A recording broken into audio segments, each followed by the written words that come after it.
Hey there, Dr. Lindsay with Inside Out Strength and Performance.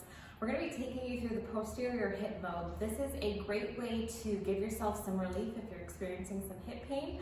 Also to help kind of free up the hip a little bit and get some more motion when you're doing squatting, lunging, and those types of activities. So let's check it out. You're going to start down on the ground, and you want the leg or the hip that you're trying to address to be in a little bit of external rotation. Meaning we're looking at this part of your femur or your thigh bone. It's going to be facing this way, and your feet are going to go that way. So you can see I'm kind of in this position to start. My back knee is going to go towards my ankle. So that's going to kind of anchor that spot in. And then the important thing is what you're doing with this side. So you want to actually think about driving your knee down through the ground, which is going to allow for this part of the hip to get a little bit more pressure to that spot to allow for more mobility to get worked through.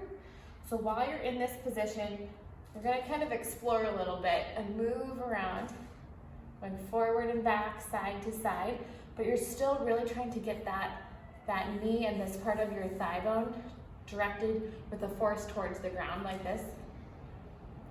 Gentle to moderate pressure. And you're moving around this way. You'll feel more of a sensation through your glutes or the back of your hip right here, which is where you want to be feeling it for this one. And moving around here for a minute or so.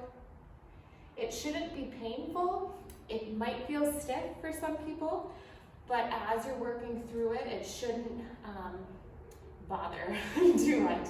So moving around in those positions, but again, driving that knee down through the ground and feeling that through the back of the hip. And with this one, try doing a squat or something beforehand and then check afterwards to do that squat. See how it feels. Has anything changed? Does it feel better? Are things moving easier? Just give yourself that test retest, because that's a great way to find out if the work that you're doing is helping or making any change for you. Check this one out. Let us know what you think.